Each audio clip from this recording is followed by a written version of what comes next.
to have been invited to be present in this august assembly. It is not lost on me that you have senior academics drawn from different institutions across the continent of Africa, quite a number of whom are known to me, who are running institutions at the highest level and are senior academics. I'm also aware that there are junior academics who are rising through the ranks, and I'm humbled to be invited to share my thoughts with you on what I consider to be very significant, particularly at this stage in the history of Africa. And in order to contextualize my conversation, I will deliver no lecture, because I believe that conversations are a lot more enriching, a lot more realistic, because some of the things I'll be speaking about and speaking to are things that are known to you. And what I'll be doing is possibly to speak about them from a different perspective. When one talks about Pan-Africanism, particularly today, there is the tendency from the one side to romanticize Pan-Africanism, to articulate Pan-Africanism as if it were a magic wand, which, when waved, will solve all African problems, whether they are technological, commercial, political, or otherwise.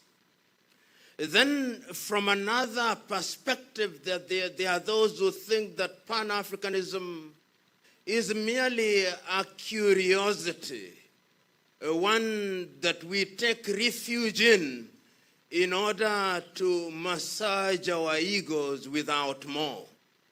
But Pan-Africanism is serious business. It is serious business because it helps to give us a worldview of what we can do in order to give Africa and Africans a sense of direction and a sense of esteem. And Pan-Africanism must be traced to its origins. And of course, one will not go to the period prior to the interaction between Africa and other civilizations. But there was some element of Pan-Africanism. And those of you who are familiar with the works of Cheikh Anta Diop will be familiar with his very able articulation of the state of Africa before the advent of the colonizers, before the advent of slavery, classical slavery as we know it. But we must, in the nature of things, have what I call a historical cut-off point, particularly when we want to contextualize our discourse in the arena of education generally and higher education specifically. You will be familiar with the very early ideas of the great Sylvester Williams of Antigua and Barbuda in the Caribbean, when the whole idea of Pan-Africanism was gaining traction in the middle part of the 19th century. Fundamentally, as a reaction to the manner in which the African had been treated during slavery and the manner in which the African was being treated during colonization. And in its very embryonic stages, one begins to hear Africans talking about education as they understood it then, as one of the key avenues via which liberation understood broadly could be achieved. That ignorance was not bliss. You wanted to create an army of young men and women whose worldview was informed in a particular direction, the direction of liberating Africans, whether they were in the mother continent, in the continent of Africa, or they were in the diaspora in the Caribbean, or in Latin America, or Europe, or Australia. And you will see the series of meetings that are then held during that period. And specifically, they are iconic interactions, because when the colonizer came into the continent of Africa, education was informed by the colonizer. So that if you went to the former Portuguese colonies, there was a very deliberate effort on the part of the Portuguese to recruit a cadre of individuals who would then be taken to Lisbon to be trained and to go back, whether it was Guinea-Bissau or to Angola or Cabo Verde or to Mozambique or to Brazil, in order to serve the colonial infrastructure. And there were very few recruited in that regard. And when one is talking about education in many countries, one can actually identify them, because they then became political leaders in their various countries and were involved in establishing educational institutions. You can talk about Agostinho Neto in Angola, and you will read his poems to understand how great a mind he was. You'll talk about Amilcar Cabral in Guinea-Bissau and Cabo Verde. You'll talk about Eduardo Mondlane in Mozambique. And you come to the former French colonies, the same. And there are people from La Côte d'Ivoire here. You'll know that institutions such as the Sorbonne had specific faculties that were created for the purpose of recruiting young Africans, people like Leopold Sédar Senghor in Senegal, Félix Houphouët-Boigny. And these were individuals who were specifically identified and picked to go for what was fundamentally indoctrination. And of course, the British also did the same thing. And that is how you then understand how they were picked, whether you are talking about in countries such as Zambia, they would pick people like Kenneth David Kaunda. In Malawi, Kamuzu Hastings Banda. In Kenya, Jomo Kenyatta. In Tanzania, Julius Kambarage Nyerere, and one would go on and on. And even if you went to the apartheid regimes in South Africa, you'll find that individuals such as Nelson Mandela were directed towards Fort Hare. And Fort Hare was deliberately designed to train young people in order to support what was fundamentally a legal regime and a political regime that was meant to perpetuate itself. If you go to Namibia, and I'm mentioning these individuals because later they become the leaders who are involved in dealing with education in Africa. You go to Namibia, Sam Nujoma did not go to school very much, but he had his stint, and Ndimba Toivo, and one can count all of them. So that the Africa that you are talking about and the education that you are talking about is an education system that was designed to undergird the colonial system. Recently, I went to Zanzibar, and a young man was taking me through the stone town of Zanzibar, and he had the most amazing interpretation. He told me, this is one of the schools that they built in order to teach Africans to think like them. Then this is one of the churches that they created so that they could teach the Africans to worship like them and to paralyze their spirituality. And this is one of the hospitals where they treated them when they were sick so that they could serve them. I thought that was ingenious. It was a correct interpretation, so that whenever the African was educated, it was not by design that you should help your fellow Africans. That was coincidental. You are simply an agent. and a vessel for purposes of ensuring that you serve the colonial masters. The French and the Portuguese were more blatant. And the good professor from La Côte d'Ivoire will tell you that when they took people to the parades, one of the things they would do for the Africans to say, our ancestors, the Gauls. An African saying that their ancestors were the Gauls.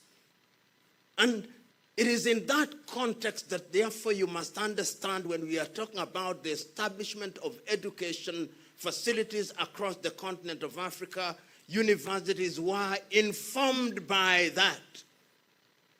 Whether it was the University of East Africa with campuses in Kampala, Makerere for medicine, the Royal Technical College in Nairobi for engineering, the University of Dar es Salaam for law, and if you came here in Ghana when they established the Achimota College, and I want you to look at the founding instruments of Achimota and why they established Achimota, and they were doing that in King's College Budo in Uganda and later in Kisubi.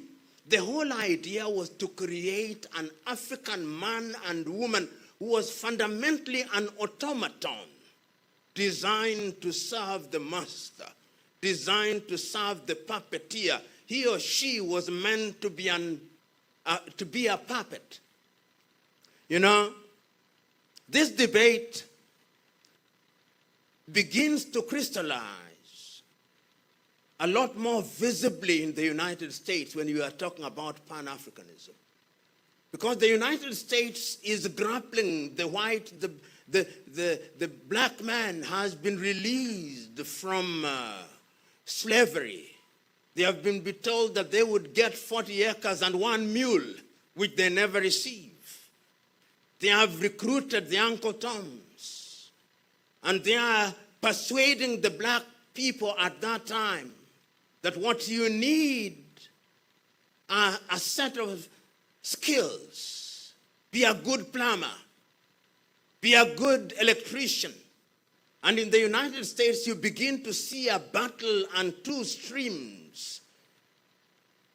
Booker Taliaferro Washington, whom you will remember, and his college in Tuskegee in Alabama, who says the Negro must go to this education institution in order to be trained to have a set of skills, to conform.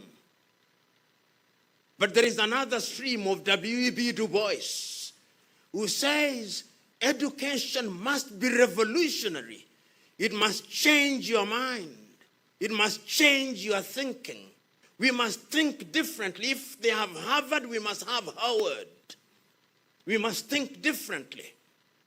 And at that time, a young South African is also visiting and learning in the United States of America. People never talk about him as much as they should. Pixley Kaisaka Seme. Many people don't know, but there is a book written about him as the founder of the African National Congress.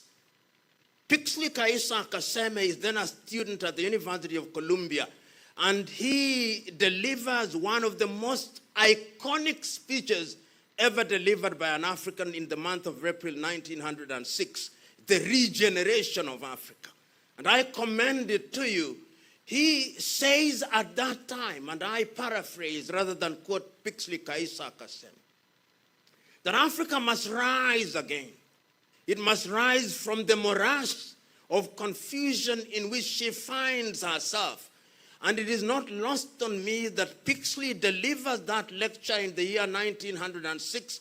And in 1912, the African National Congress is then founded in South Africa, with Pixley Kaisaka Seme and Sir Albert Luthuli as some of the leading lights, and of course, Governor Mbeki and others. They are beginning to recognize that education is important.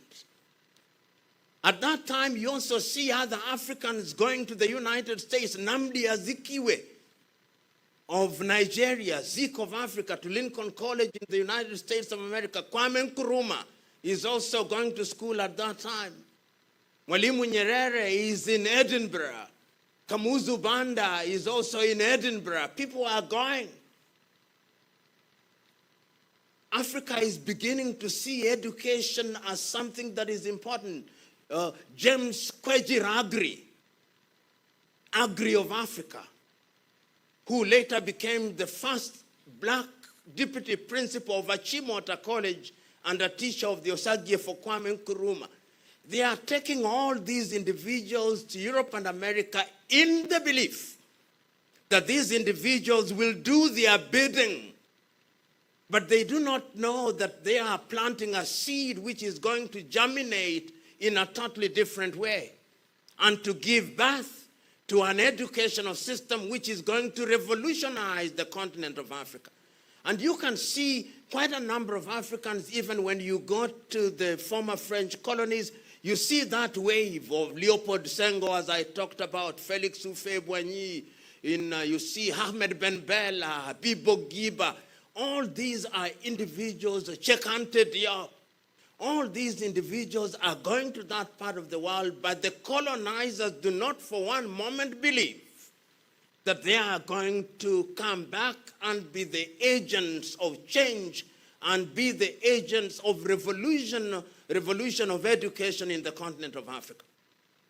And this is important because the spirit of Pan-Africanism is then being planted at that time. A series of meetings, as I've already indicated, are held in the Caribbean and ultimately culminating in the much more famous meeting in 1945 in Manchester in the United Kingdom, where some of the names that you can recognize are present in Manchester, where the spirit of Pan-Africanism, which is revivalism of individuals who did not go to school,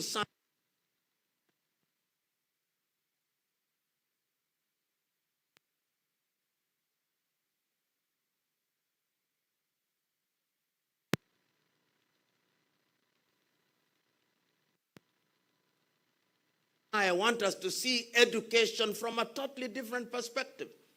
You can see a little later people like Marcus Garvey.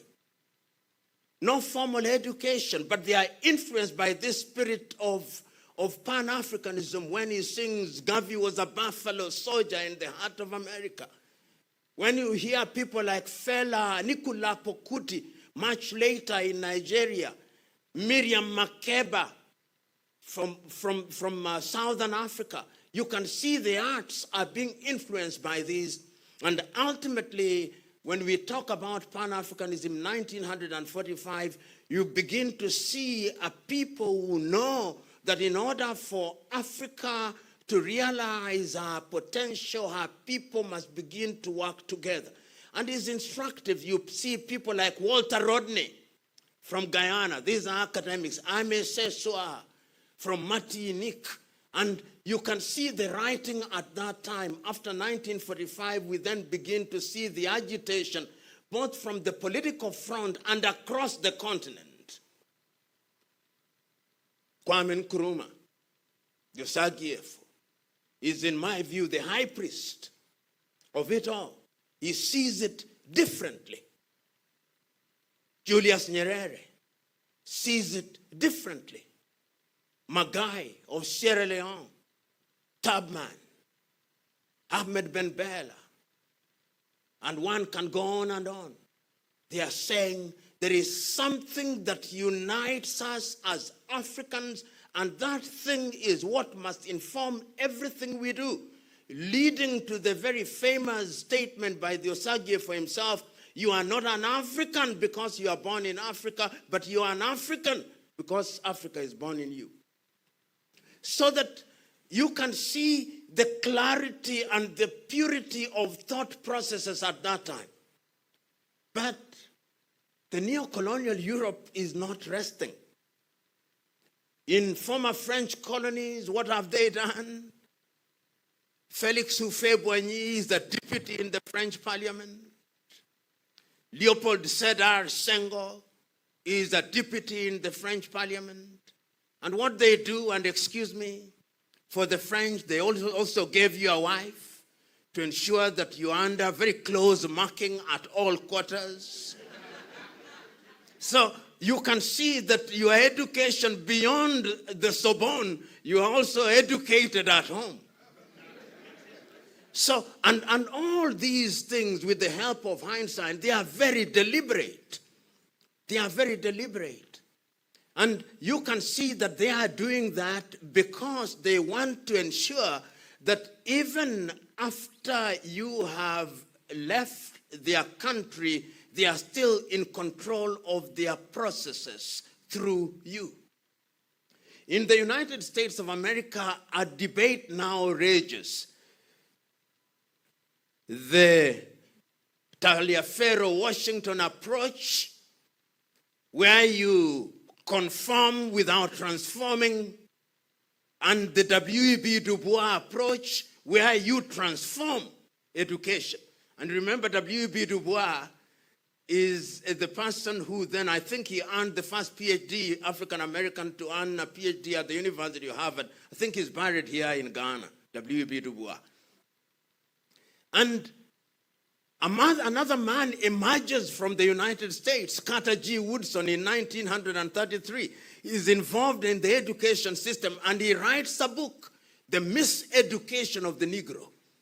He has now looked at the education system and he's asking, what history are you teaching to young Africans?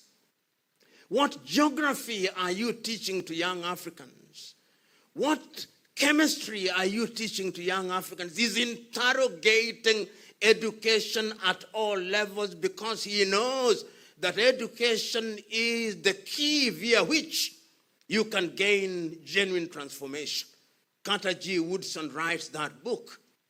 But in 1933, outside of the United States of America, outside of the Caribbean, into the continent of Africa, we are already beginning to see agitation to regain independence, to become masters of our own affairs. It starts very early through various movements which are led by unschooled people, unschooled from the Western perspective.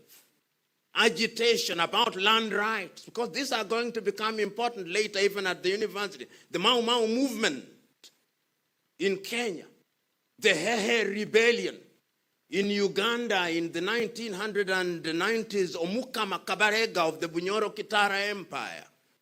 Here in West Africa, we see the resistance in Benin, and we see the resistance among the Yoruba people, the Temne and the Mende in Sierra Leone. So there is activity across the continent culminating in the formation of political organization, paradoxically and ironically by the people who are trained in Europe and whom they thought would be their agents, giving meaning to what is written by Kenya's Ngugi wa Thiong'o in his book, The River Between, when he instructs his chief character, Waiyaki, go unto the white man and learn what he teaches you, but come back and do the right thing. You can see that the impact is also in the literature of it.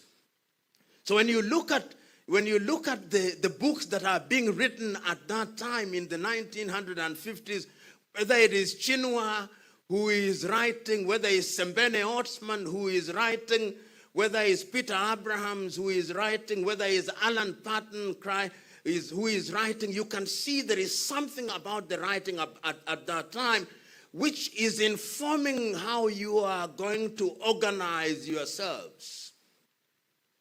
And when Nkrumah comes back to Ghana, invited by the UGCC, he finds a few conservatives, because there'll always be such, who think that the slave master's house is fine. Just make it a little better.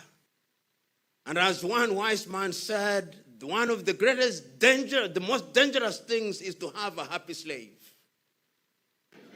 And as Malcolm X puts in his analogy of the house Negro and the field Negro, he says, the house Negro, when the master's house is burning, he says, our house is burning. But the field Negro says, let it burn down. So you can see even within the educated class, the quality of education has affected people differently. And those of you who are Ghanaians now know when Kwame writes his book, Dark Days in Ghana, when he is exiled in Conakry, and he talks about why the CPP was, where he created his own political party, you can begin to see the urgency of the moment.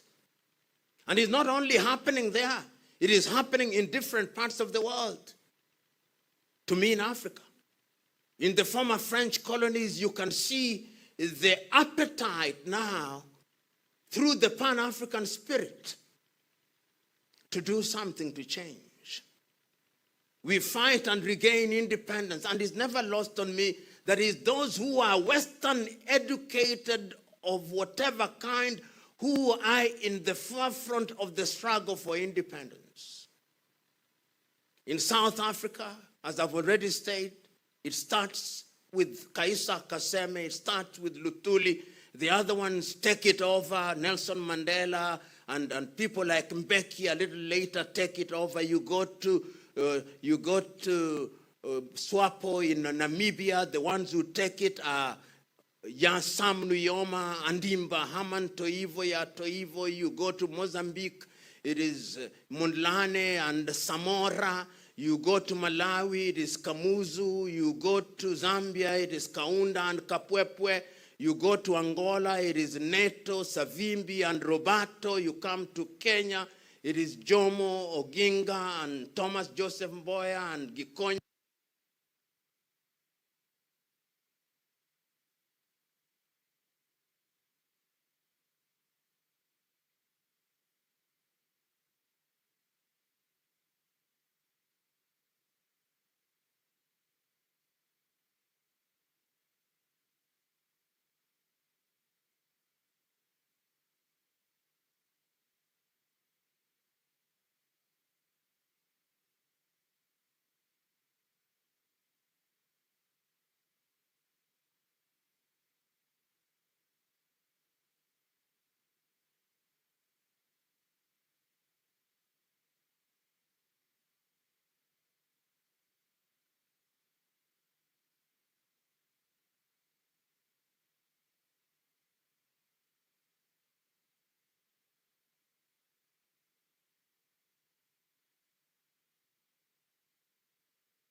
Of independent African countries meet in Addis Ababa, Ethiopia, from the 23rd to the 25th of May.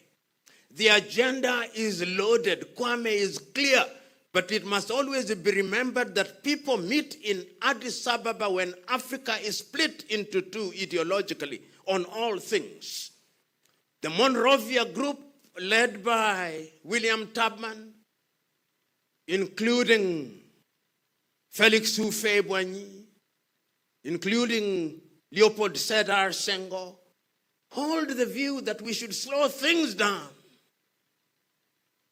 The Casablanca group, led by Kwame Nkrumah, Modibo Keita, Ahmed Ben Bella, Gamal Abdel Nasser, say we must change things now. So they meet in Addis Ababa as the Monrovia group and the Casablanca group. Ultimately, the OAU is a creation and a triumph for the Monrovia group. So Africa creates a weak organization. And I say this because ultimately when you look at the institutions that are then formed even on education, they begin to germinate from Addis Ababa. So we go back.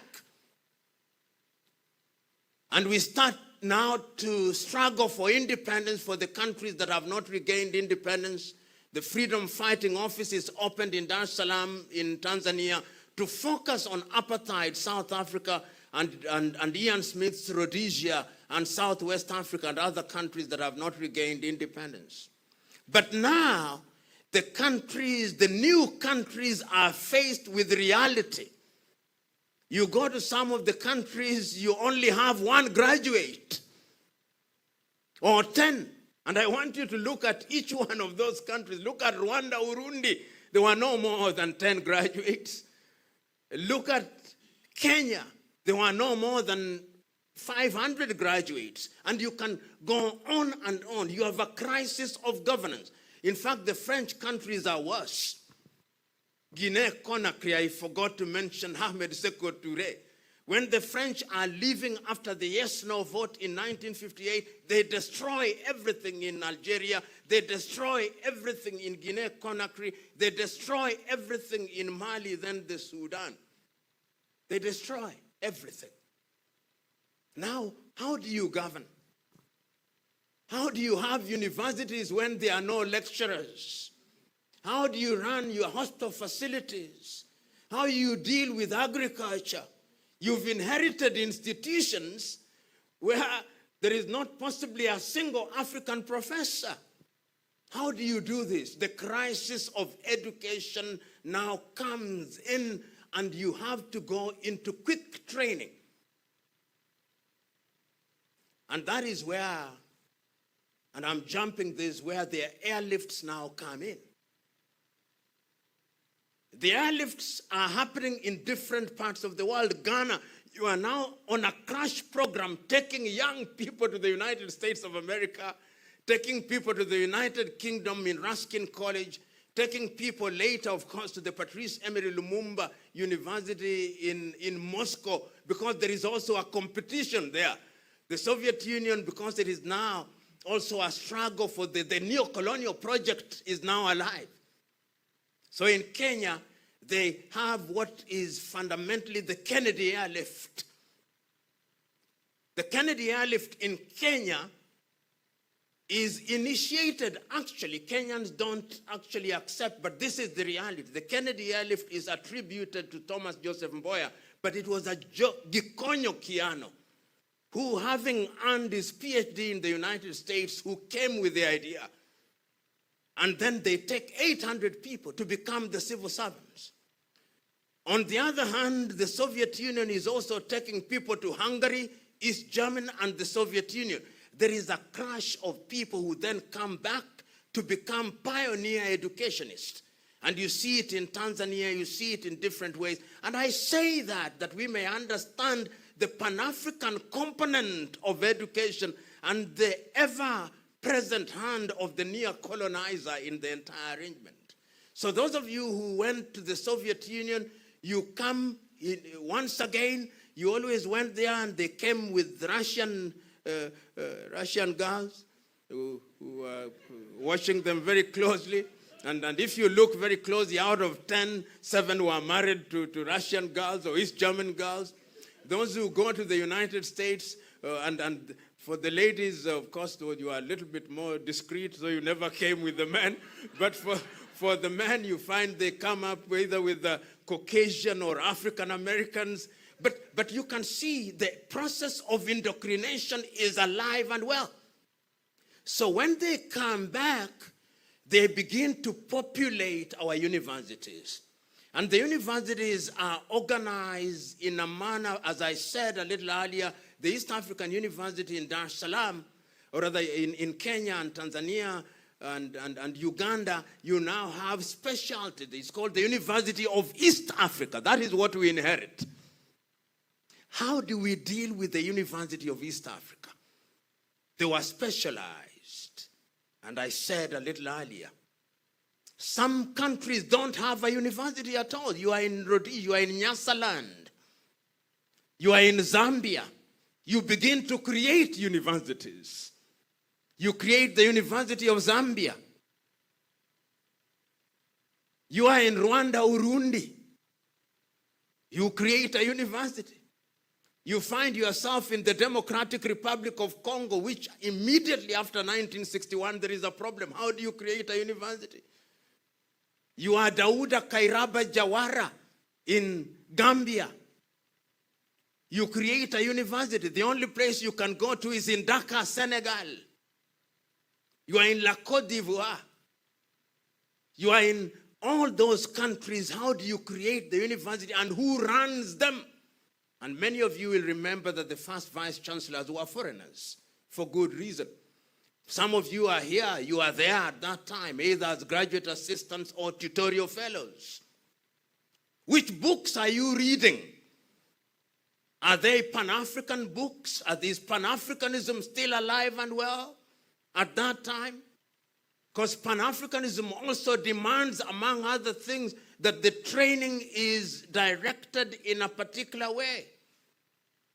And you can see major activity. The Ghanaians will know when the Osagyefo comes, is in a hurry. Wibena. We never rather. Education is given its pride of place. When in 1969 is instituting the Kwame Nkrumah University Institute, which is now the Kwame Nkrumah University. And I want you to read his speech on that day about university education. He is telling Ghanaians, Ghana needs a new kind of man who thinks differently. And he is active across the continent of Africa. He says, we do a Kosombo Dam because we want engineers, we want electricity. He is telling Tubman in Liberia, don't sell your rubber. We tell Firestone, tires must be made here, therefore we need engineers. Train doctors here. That is the Osagyefo. Pan-Africanist to the hilt. Nyerere, being interviewed in 1967 about education, he says, the education system I've inherited here treats and creates an African man or woman whose greatest desire is to run away from his Africanness. We must change that. We must create an African who is educated and whose true north is the love for Africa. And you can see it in Senegal, much more sentimentally and romantically rather than practically. Leopold Sedar Senghor comes with the Negritude movement. And the Negritude movement has been criticized by some people. Like, I know Wole Soyinka did not like it. But this is the genesis. Those of you who are students of history and philosophy will have heard of René Descartes, who says, dubito ego cogito, cogito ego sum. I doubt, therefore I think, therefore I am. And then Negritude says, I dance, therefore I am. And Wole said, this man is simply saying that our business as African is to dance. And you can remember the history of the Negritude movement and the Festival for Arts in 1966 in Dakar, Senegal, and the subsequent one in Surulere Stadium in 1977, Abubakar Tafawa Balewa Square, about Festac, celebrating art. Senghor responds by saying, I'm saying education must be complete. Maths, chemistry, biology, philosophy. But we must not forget the arts and the humanities. And is reinforced in this by Cheikh Anta Diop, for whom a university now exists in Senegal, and a philosophy of Diopism exists. You can now begin to see that there is this sometimes rising, sometimes ebbing away of the desire to create an education system that is going to address our needs. Africa is in a hurry. You made promises when you are struggling for independence that life will change. But where are the teachers to teach at your primary school? Where are the doctors to treat people? Where are the agriculture extension officers to make sure that agriculture works? Where are they? So what do? Many universities find themselves in crash programs. Education without philosophy. Education for acquisition of skills without more. And you can now begin to see all universities in Africa are essentially offering degrees that are not homegrown. Even our own high school examinations are not homegrown. It's Cambridge University, which is setting our education system for O level and A level. Our universities are linked. If it is the University of Ibadan, is offering the degrees of the University of London. Nairobi is offering the degrees of the University of London. The university in Angola is offering the degrees of Lisbon. There is an affiliation between the university in Abidjan and Sorbonne because you don't have the capacity. And I'm saying this, how does this affect the Pan-African project? Many of you will remember an experiment that was undertaken in biology by a Russian called Pavlov. You remember that? Conditional reflex. So the more you do it, the more it becomes natural to you. The more you got into these spaces, the more in your default moments you think in the manner in which you are conditioned. And I'm saying this, that our training then has a complete impact and indeed affects our worldview and our training. So that if I now begin to go into the last segment of my conversation, you are now talking about different things in different professions. Let's take the legal profession, for example. What is Pan-Africanist about the legal profession? There are three streams of legal profession that you see in Africa. There is the continental civil law system, which is unique to the French system, has elements of it in the former Portuguese colonies, the single former Spanish colony called Napoleon, derived from that tradition. That is the civil law system. And we say gleefully, we now are in our legal system independent, complete with how they dress, like Father Christmas. Then you have the common law system, which is derived from the law, the reception date, 12th of August, 1897, when we received the common law, and we are very happy about it. And even in Ghana, you can still see how your judges dress. Father Christmas and now Mother Christmas, complete with our speakers. Common law. Then when you go south, the other tradition is Dutch Roman. So what is Pan-African about all these? Nothing Pan-African about all these. And we say that African customary law is only applicable to the extent that it is not repugnant to justice and morality. Whose morality we do not say, but we know. So you can see how that kind of training does not allow you to have a Pan-Africanist view and a Pan-Africanist concept of justice.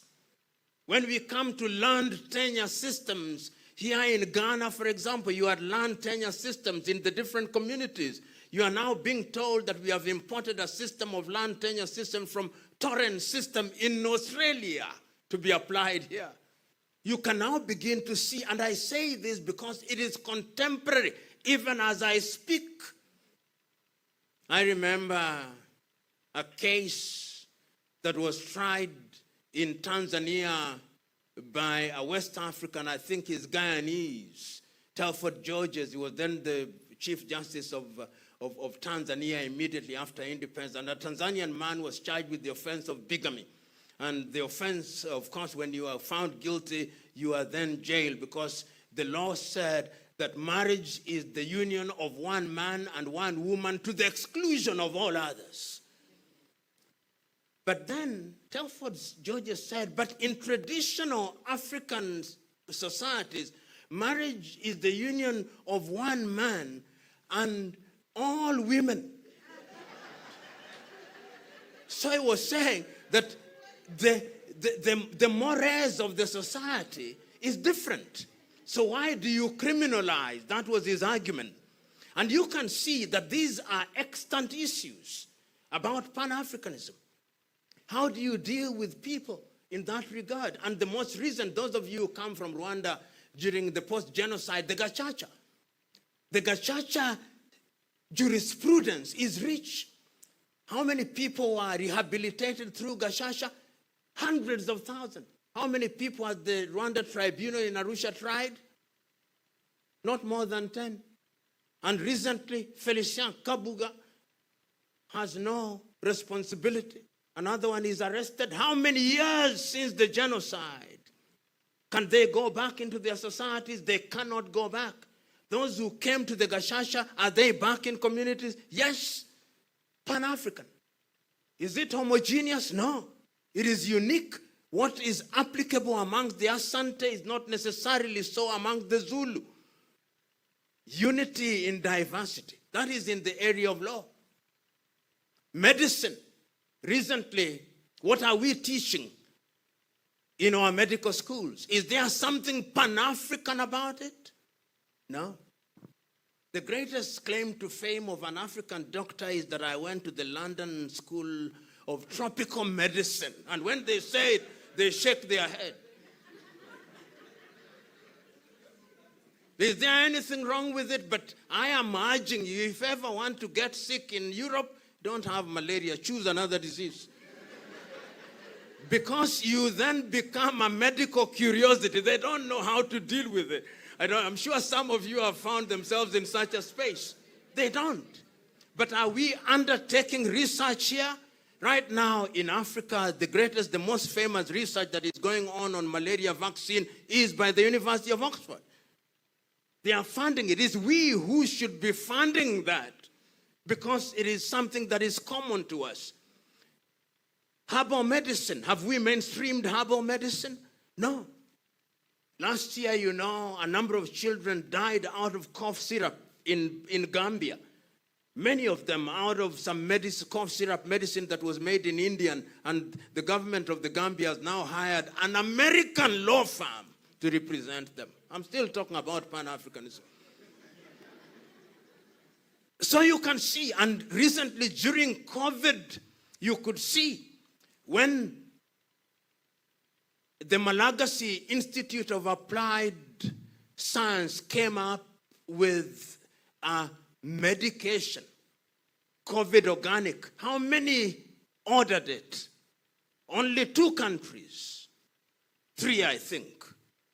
John Joseph Magufuli in Tanzania, Equatorial Guinea, and I think Ghana doubled with it. But we have more faith in AstraZeneca, Moderna, Sputnik. And I asked at one time, does the Bureau of Standardization in any of our African countries have a standard for those vaccines? No. And why have you all been vaccinated? By faith. By faith. Because you don't know. So you can see that, but herbal medicine, and I'm saying this because this is Pan-Africanist.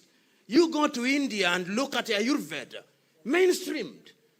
They have mainstreamed their own medication.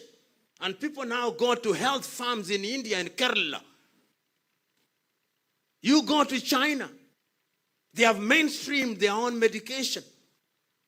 But you talk about African medicine, that was witch doctors. Our African doctors are witch doctors. Black magic. So I'm saying, why are we not teaching these? Go into engineering. Right now, in every African country, what you see are Chinese.